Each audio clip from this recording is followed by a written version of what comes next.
Okay, so you're here because you want to get smart, fast, right, cut through the noise, and really grasp something powerful, efficiently. Yeah, like a shortcut to understanding. Exactly. Think of this as your express lane.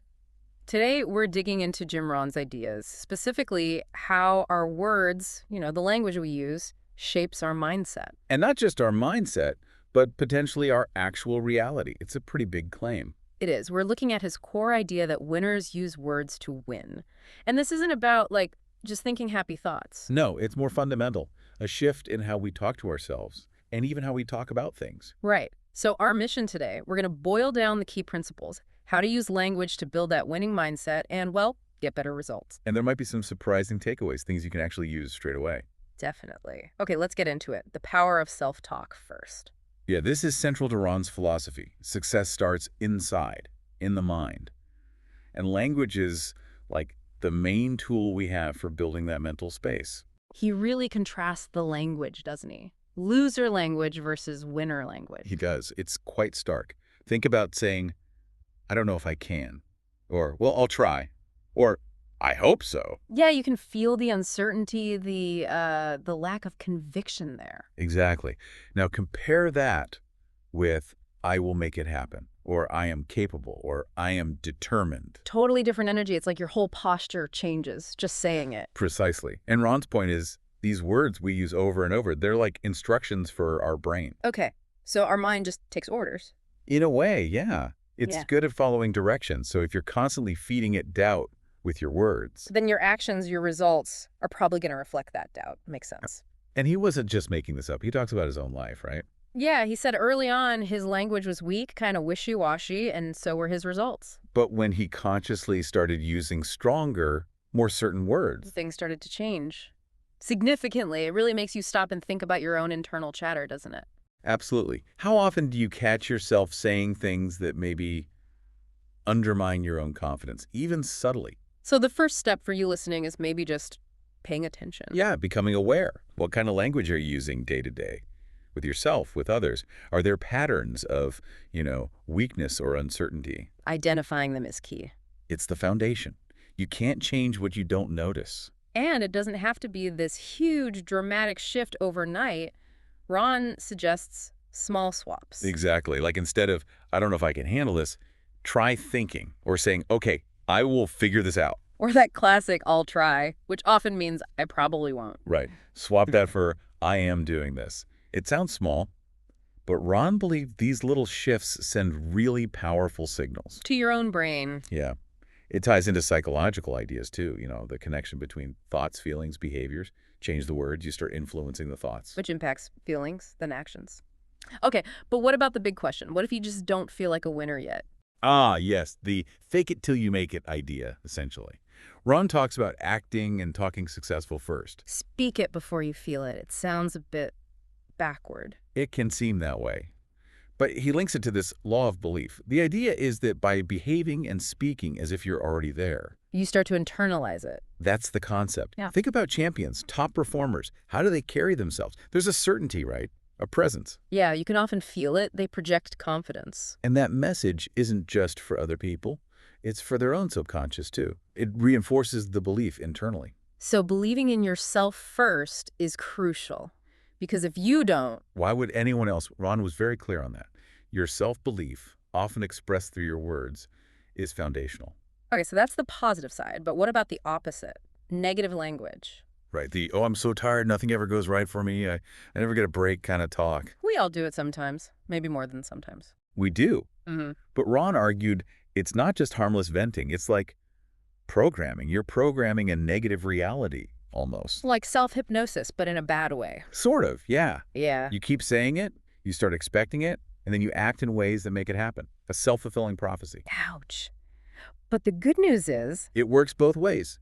Powerful, positive words can program you for success, push you forward just as effectively. so the action here is be mindful every day, even when you're just thinking to yourself. Exactly. What's the soundtrack in your head?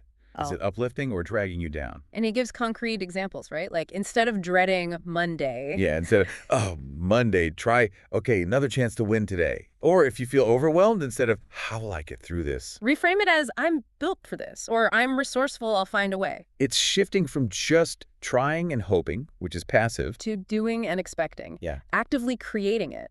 Think about great achievers. Their language often reflects certainty. I will create, I will build, I will win. They speak it, and then they own it. They live it. Which leads to another powerful Rohn phrase. The mind obeys the mouth. That really sticks. The words come out, the mind listens. And it tackles that belief issue again. You don't have to feel it 100% first. You say it first. You keep saying it with conviction Until it starts to feel real. until it becomes real in your mind. He compared it to training, like exercise. Right. You don't wait to feel motivated to go to the gym. You just go. You do the action. And the motivation, the results, they often follow the action. The feeling comes after the doing, not always before. So it's about actively shaping your internal state and taking action. Yes. And Ron had a challenge related to this, didn't he? He did the 24-hour challenge. Basically, for one full day, monitor everything you say. No I can'ts, no I hopes, no maybes. Just consciously choose strong, winning language for 24 hours. See what happens. It's a great experiment in self-awareness. You really start to notice your default settings, those subtle ways you might be holding yourself back with words. Yeah, definitely revealing. Now, this isn't just about us individually, is it? Ron talks about the impact on others. Absolutely. Especially in leadership.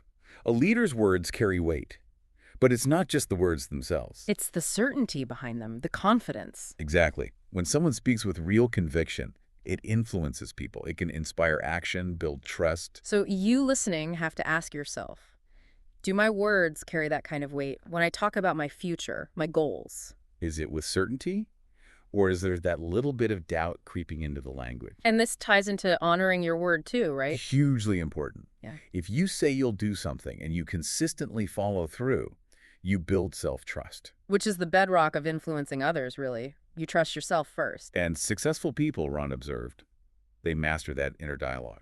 They choose certainty over doubt. They don't let fear run the show in their heads. It's like their internal communication sets the stage for everything else. Well put. It's the foundation for how they interact with the world. Okay, let's talk about words as fuel.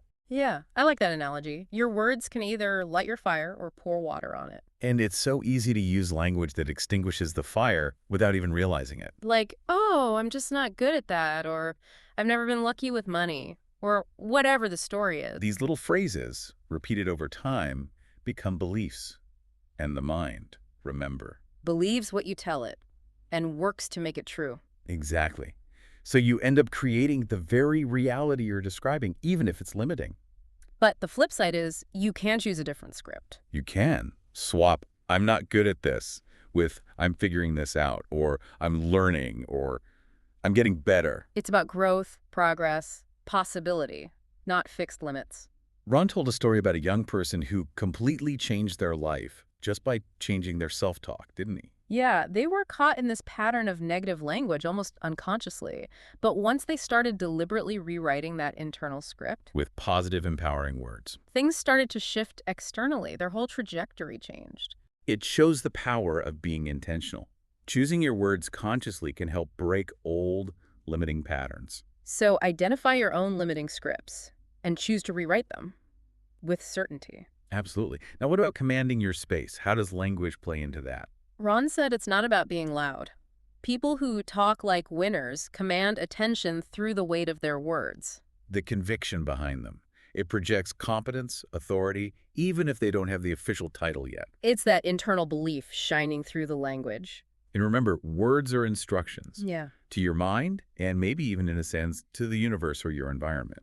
So if you keep reinforcing weakness with your words, You're basically asking for more weakness. You're programming for it. but if you reinforce strength, capability, positive expectation, You create a mindset that looks for and attracts more of that. It's a positive feedback loop. winners define their reality. They say things like, this is my time, or I am more than capable, or I create my own opportunities. These aren't just empty phrases if they're backed by belief. They're declarations of intent. They signal taking control.